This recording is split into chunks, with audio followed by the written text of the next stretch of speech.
Welcome back to the Clericsware Ringmail podcast. I've got the net of the call-ins that I wanted to address today. Got a wide variety of cast members here. Excited to talk with all of them. And some of them even are calling in regarding the call-ins from the previous call-in. So, got a little recursion going on. Learn object-oriented concepts here on Clericsware Ringmail.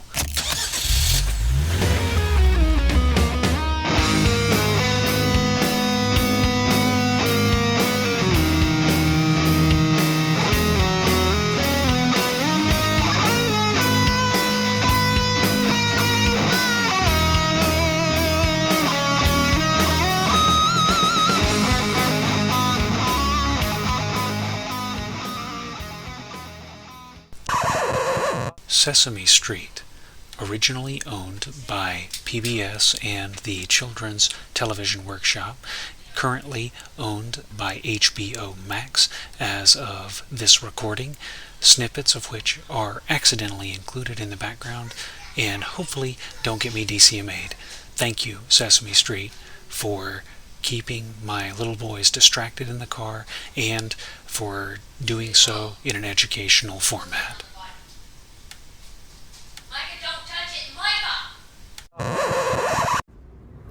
Great episode. Loved your conversation with Kevin. I will say, as far as safety tools go, I recently have been in some games where lines and veils were used at the beginning of the game. Basically, players saying what, and the GM saying what they do and don't want to see. You know, no torture of household pets, things like that. And it didn't cause any issues during the game. There were no problems, and these were groups that had never met before that were playing for the first time together online. So I think in that kind of situation, it makes sense to use them. So I don't think safety tools have to be a bad thing by any means. And I agree that most of the controversies in our RPG world are people screaming for attention about problems that really don't exist, because you and your group are going to play the game the way you want to, not how somebody else does. That was, of course, Jason of the Nerds Variety RPG Cast. Thank you, Jason, for your call-in. Regarding controversy, I think we've known for a long time that clickbait sells. So making a big deal out of something, pretending like something is a bigger deal than it is, and trying to get people riled up, getting somebody angry is going to sell a lot faster. You're going to get a lot more clicks, a lot more likes, a lot more copies, a lot more downloads, a lot more whatever the preferred media is. It's nothing new, and we all know that, but it's a habit of the times we're in. Thinking about safety tools, and for the record, I'm not expressly anti-safety tool, but how much of what is a safety tool is common decency in disguise? The reason I bring this up, on Tin Cars Tavern Discord the other day, someone asked about safety tools as part of ongoing research or something or other, and another poster indicated that the first instance of safety tools being used at a convention was in 2013. Now, I don't know how long you've been playing, but I know I have been playing a lot longer than 2013. And I have had, like you described, lines and veils in my campaign for almost the whole time. One of those lines for my game is real-world religion. Now, I really enjoy talking about real-world religion. It's a huge part of my life, but I respect that not everyone at the table is of the same mind. And you think about it, we've got 5-6 people hanging out. If 2 of them want to chatter about something that's unrelated to the game, they're spending the time of 4 other people who came for something else, and that's disrespectful. Similarly, I will never put real-world religion in my games. I may steal from mythologies, so Greek and Roman pantheons, but I'm not going to put real-world religion in my game. Too much to it. If I can get something simple, something that I can control the mythos of, and that I won't make a mistake on, that's better. That produces a better experience. A veil in my game is sex. I have never felt comfortable role-playing sex, especially so after I got married. It just doesn't sit right with me. So, playing in my games, you can expect that sex will be at a minimum. I tell you that to tell you this. Players who violate those lines or who pierce those veils, I have to have a talk with them. And fortunately, I have not gotten to the point where I've had to kick anybody over them, but that possibility was always present. The possibility was present despite the lack of a tool. So, I have never used a safety tool at my table, but I have talked to players about transgressing the line. I have been talked to by players about going over the line. And now, that's not the specific line that we're talking about, lines and veils and metaphor, but it doesn't matter. Where I'm going with this is, I try to be a decent human being at the table. And when I game with people that I consider my friends. And so what I'm suggesting is not that safety tools are necessarily a bad thing, but are they innovative? How much of the safety tool is new, and how much is the safety tool wrapping a process, a procedure around what used to be a conversation and a person? How much of the safety tool is trying to create a mechanic, a control that imitates a functioning, non-sociopathic human interaction? To that end, to reiterate, though I do not and will not use them at my table, I don't think I need them. I do not fault people who do use them and do feel they need them, even if I don't quite understand the perspective that they're coming from. I will push back a little bit with the idea that you're metagaming when you're thinking ahead, when you're picking options for your character, when you level up. When you buy a house and you know in 10 years, not in 10 years, when you buy a house and you know in 2 years you and your wife are going to want to have a child, well, you build that baby bedroom. So you're looking ahead, right? When you are going hunting, you're buying a new hunting rifle and you know that you're going to hunt bear next year, you're going to go out west next year. Maybe instead of that 257 Roberts, you buy that 35 Whalen for bear, or you're going out west, so you buy that 7mm Magnum instead of that 30-30, right? So I think that in real life, people do look ahead and make choices. So I don't think that's min-maxing for a character to do that when they're choosing their character options, thinking of what they might do a few months down the line. That is correct. I misspoke. I don't remember if I corrected myself on air. I think I might have, but I don't have a spare hour to go back and watch myself. Vancian podcasting. Hobbs, your check is in the mail. But the important part, you are absolutely right. That is not metagaming. And when I said metagame, I used the wrong term. So to slip into computer science terms, what I meant when I said metagame, I actually meant it as two words. So in the gaming sense, metagaming is the act of acting on knowledge your character does not have, but your player does for your own advantage. In a computer science sense, you have data. That is information that's collected about a particular thing, and you have metadata, which is information about the information. An example might be, I have a object, Jason. Jason has a name, Jason. So the data is the word Jason, and the metadata would be that Jason is character data. It's spelled with letters, not numbers, dashes, or umlauts. In that sense, what I was trying to refer to was the build game, the system mastery, the ivory tower that people talk about that came about at the onset of WotC D&D. The better term would have been system mastery. To be clear, in games like BX and sort of AD&D, but not really by comparison, the system mastery game, the ivory tower game, doesn't really exist. You get what you get, and you know where you're going with the character, but It's more of a subclass game than it is a customization aspect. When you're with 3.0 and beyond, you're looking at feats, you're looking at prestige classes, you're looking at all manner of stuff extra. And Micah is looking at a firehouse. All in all, it was a wonderful conversation. Thank you so much for publishing it. Thank you.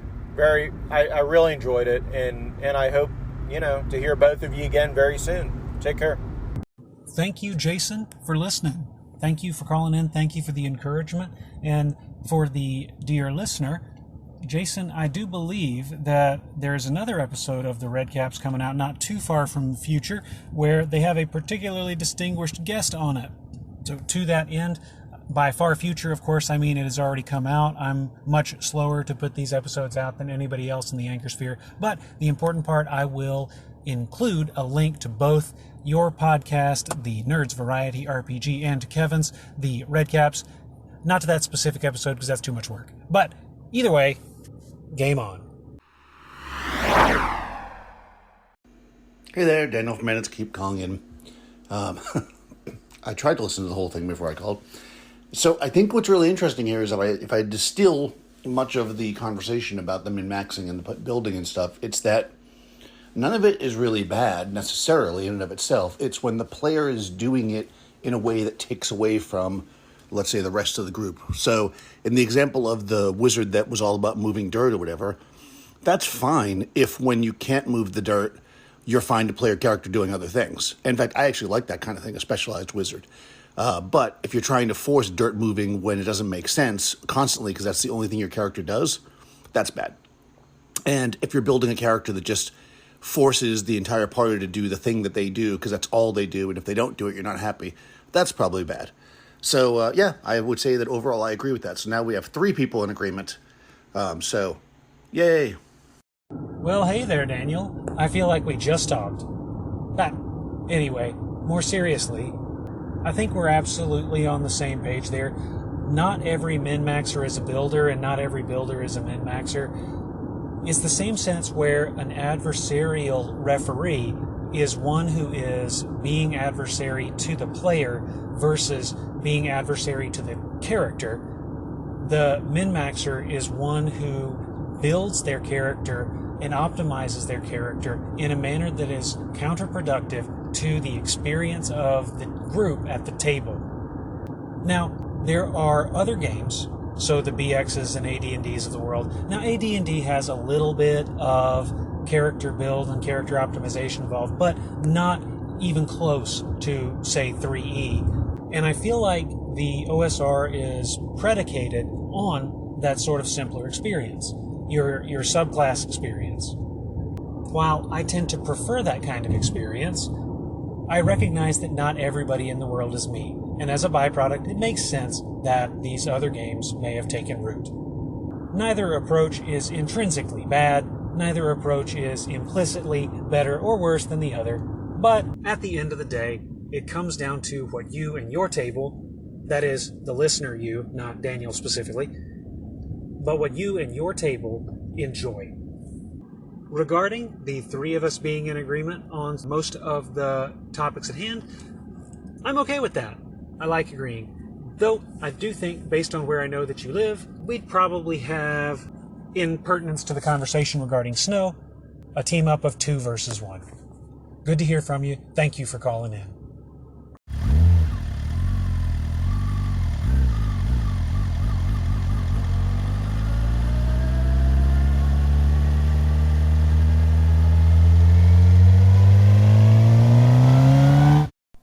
Yo, Taylor, fantastic interview with Kevin. That guy rules.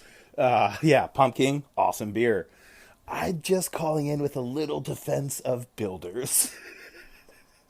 I'm not really a pre-planner like that. I mean, don't get me wrong. I can build a badass Pathfinder character, but I don't plan out 1 to 20.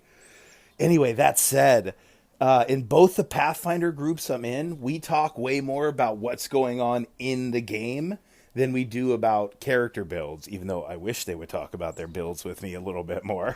But anyway, yeah, we're constantly texting or calling or emailing each other like, oh, I don't want to swear on your show. Oh crap, something's going on. What are we gonna do? It ended on a cliffhanger. What are we gonna do? Who do you think has the MacGuffin that we need? So yeah, just because you build doesn't mean you don't also enjoy the game. Just wanted to say that. Bye. That sounds pretty awesome.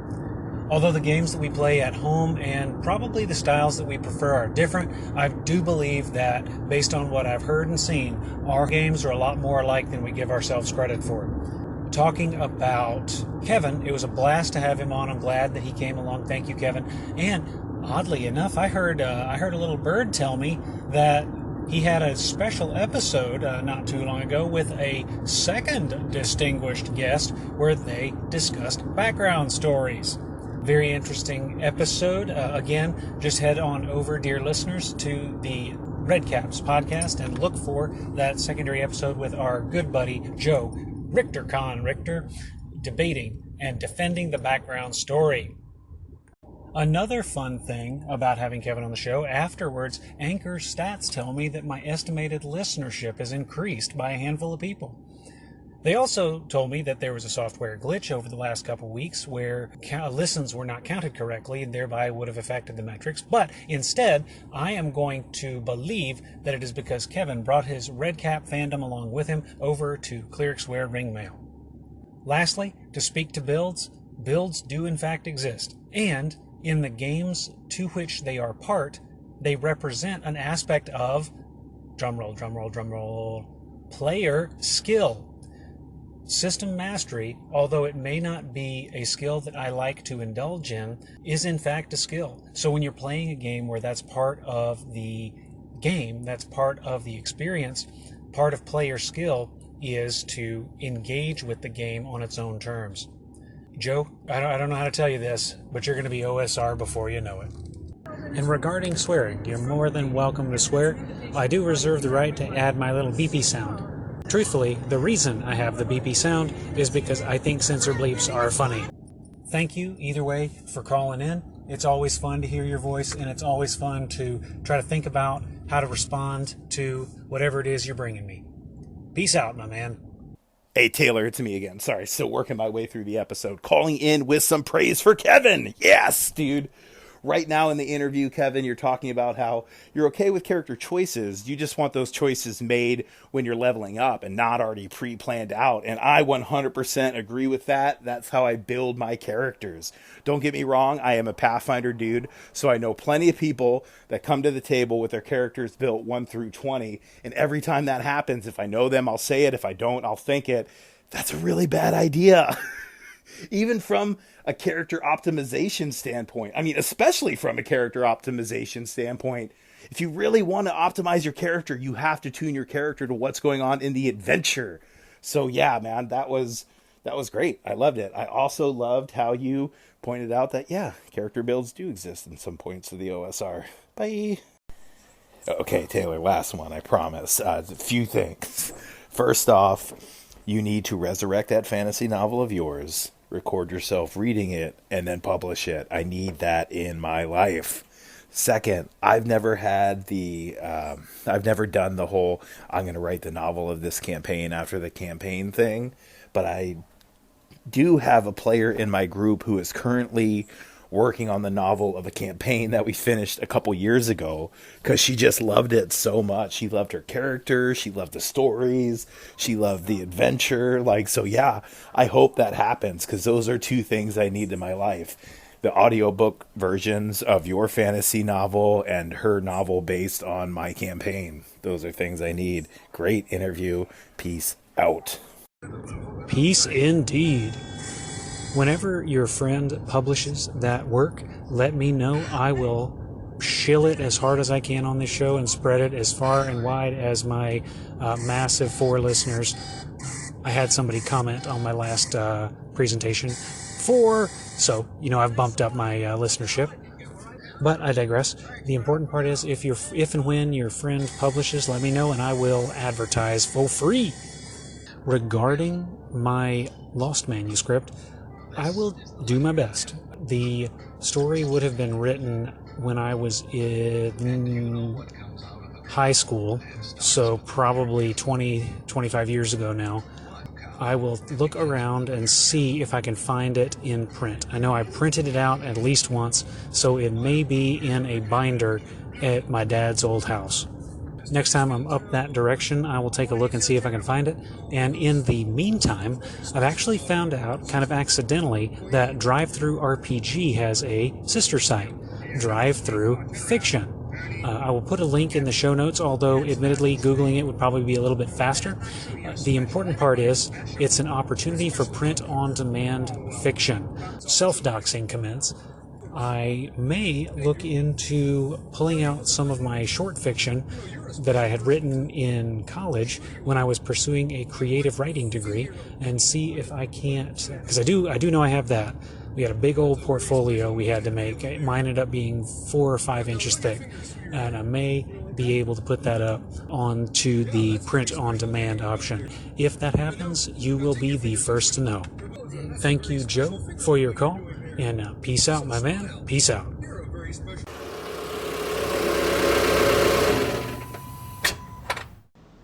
Hey Taylor, it's BJ. I just wanted to point out that TSR did us no favors whatsoever in those delusions that we would turn our campaign into a great novel by basically telling us that the Dragonlance Chronicles were based on the playtest for the initial Dragonlance setting and series of modules. So they kind of set us all up for that. Thanks a lot, Tracy Hickman and Margaret Weiss. Hey, come on! I'm Weiss.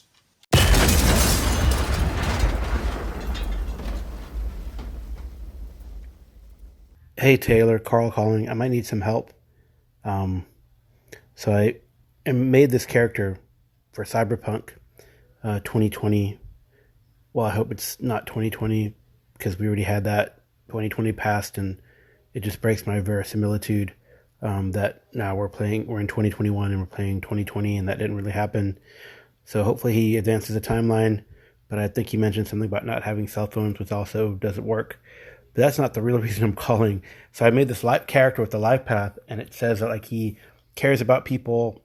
He sees the good in all people.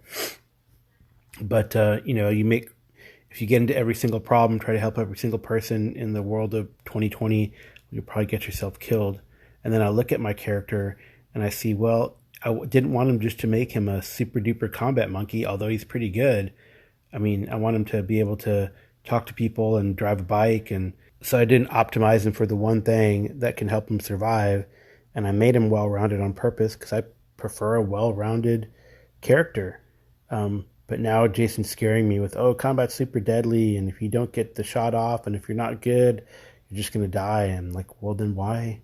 I don't want to play a game that's just combat after combat, right? I want to get into the world. But I hope it's not like that. I hope, we can do other things besides shoot out every time we go into a fast food joint. But we'll see how this goes. But I really enjoyed you and Kevin's talk about min-maxing, and that's what kind of got me a little nervous about this gameplay.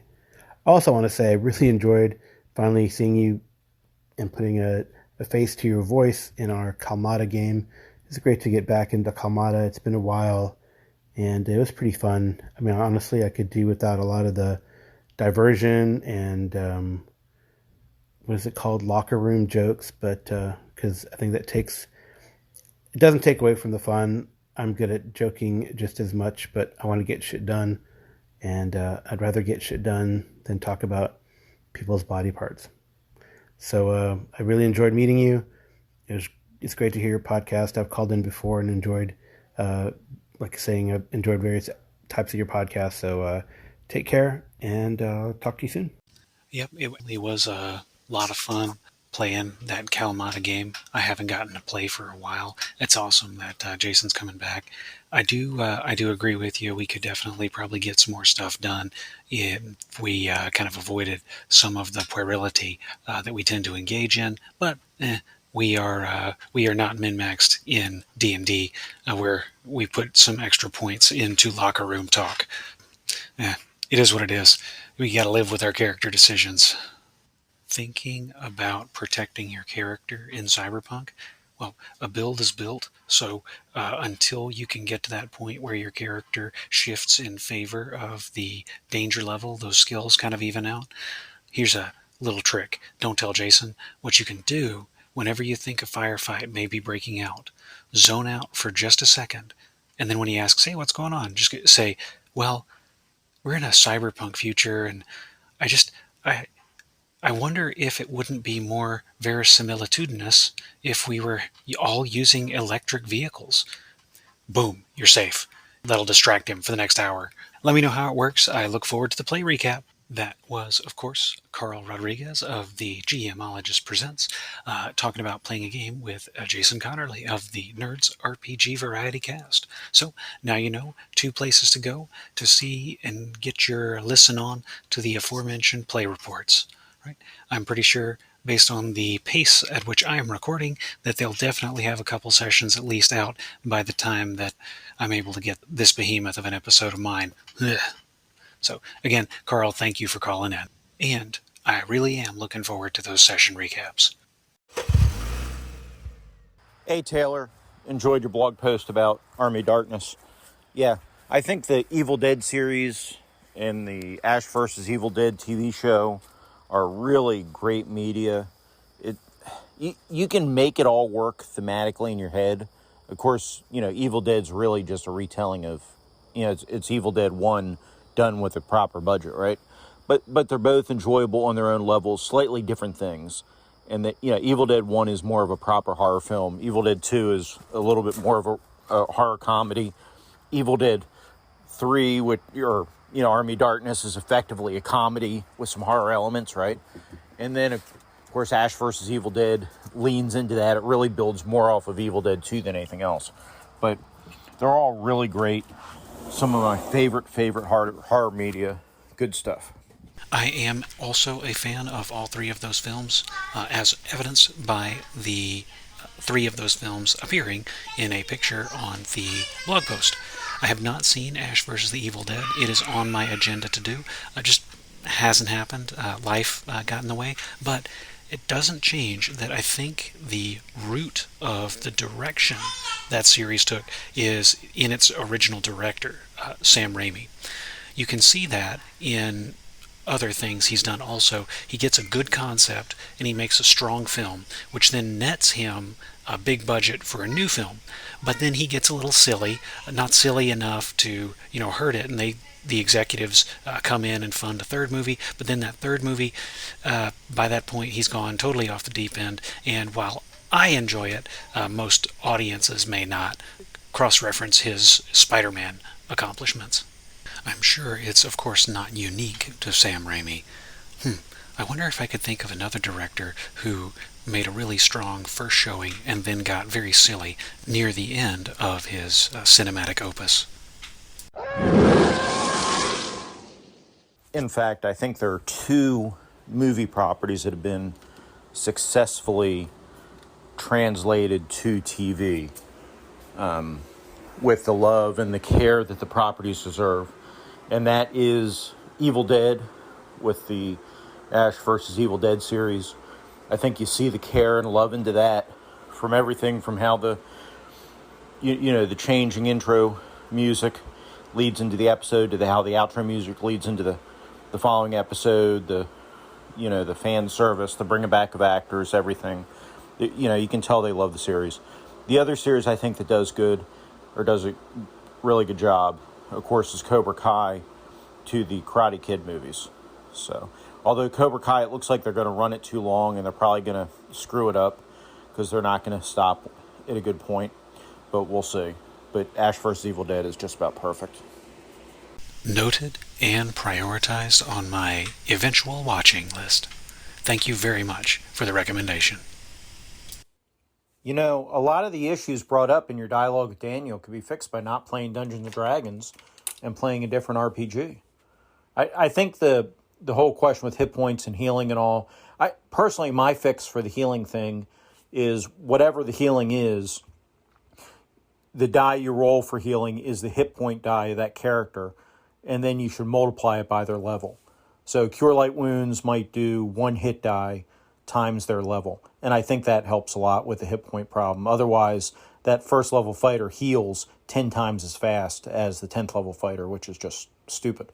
But D&D, it's. I think you have to accept the game, which is fine. I'm fine playing it and accepting it, or you move on to a different game. I think trying to fix D&D is I think that leads to madness.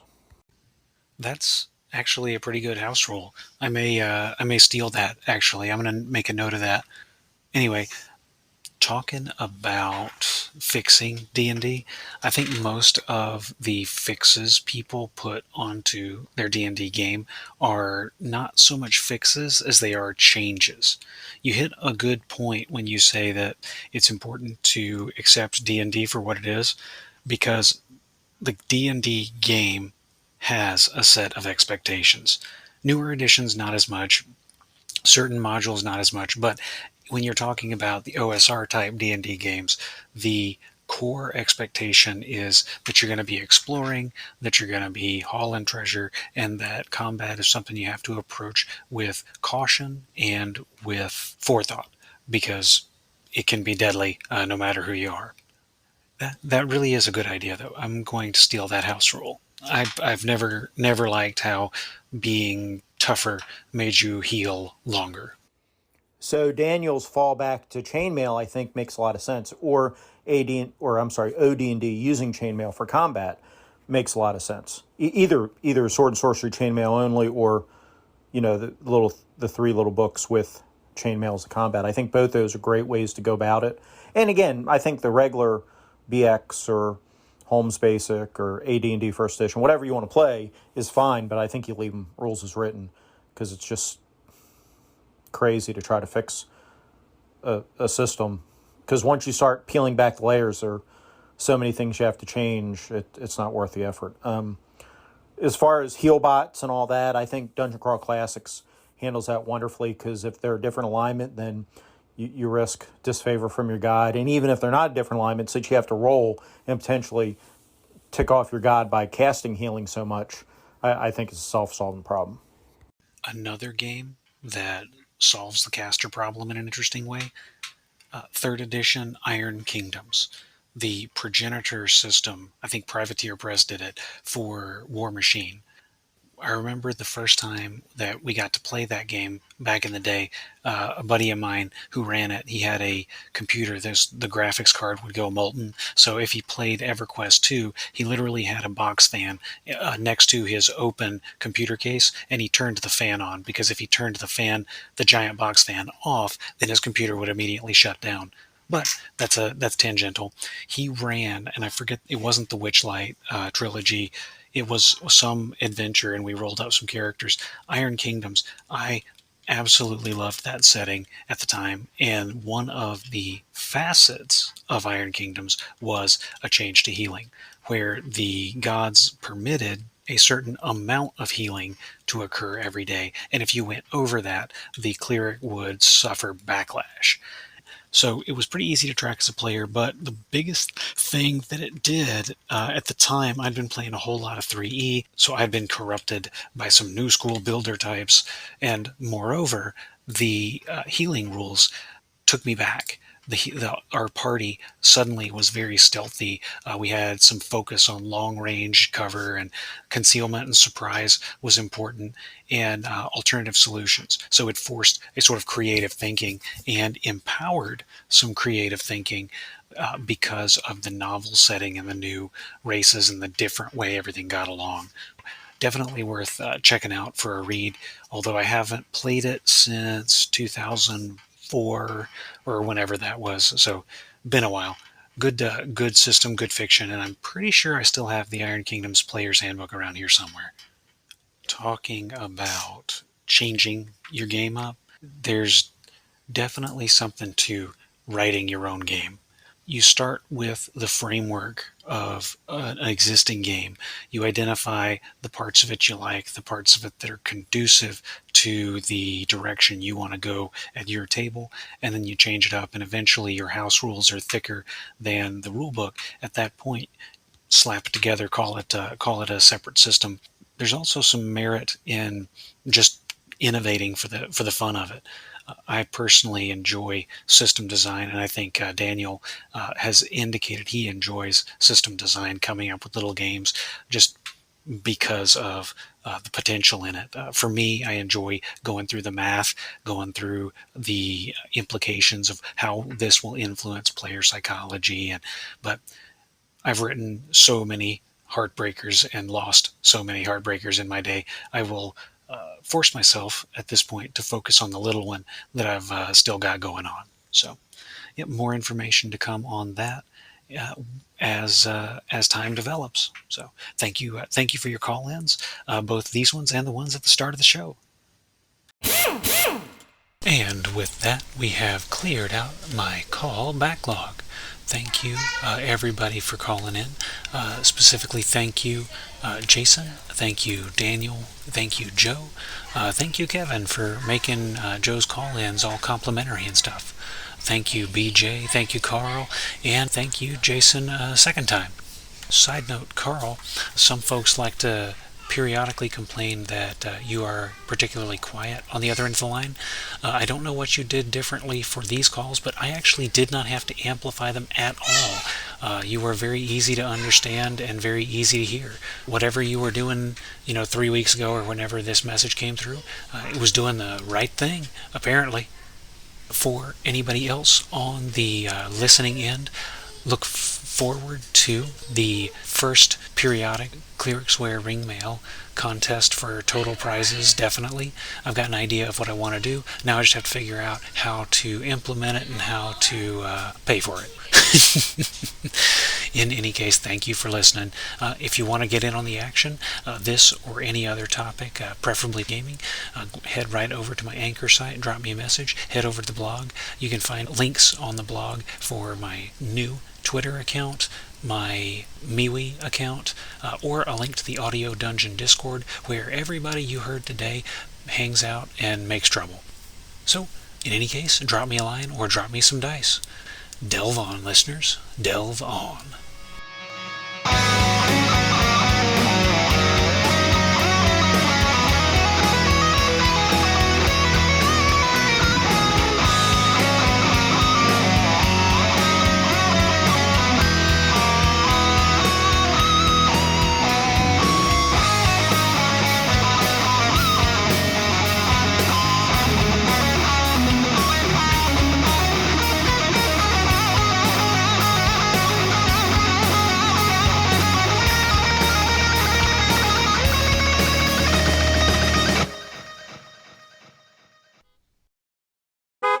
TIE Fighter Noise, originally by Lucasfilm and property of Disney, downloaded from soundboard.com under the soundboard.com personal use rights, used in accordance with those rights on a non-sponsored, non-revenue generating podcast episode, included likewise under U.S. Title 17, Section 107 as parody. Theme music used for the Clericware Ring Mail podcast is adapted from Pursuing Darkness by artist X Take Rux, released into the public domain and made available on freemusicarchive.org. Sound effects used in the making of this product retrieved from mixkit.co, used under the Mixkit sound effects free license, or from soundj.com and used in accordance with the soundj.com terms of use. Segments recorded within a vehicle are recorded using a Bluetooth hands-free device in conjunction with local vehicular safety legislation. The Clericware Ring Mail podcast is an independently owned and operated product released for educational and informative purposes under the Totally Steal This license, which is kind of like Creative Commons, except licensing. Clericware Ring Mail does not ascribe to nor endorse views or opinions expressed by call-ins, guests, or even the host, unless you think they're awesome, and thus does not assume any liability regarding the consumption or distribution of this podcast. By listening to the Clericware Ring Mail podcast, you agree to the provided term. Parties with questions regarding these terms, conditions, or releases are encouraged to reach out to Clericware Ring Mail at the prescribed methods provided on the Clericware Ring Mail blog. Parties dissatisfied with these terms, conditions, or releases are encouraged to go suck an egg.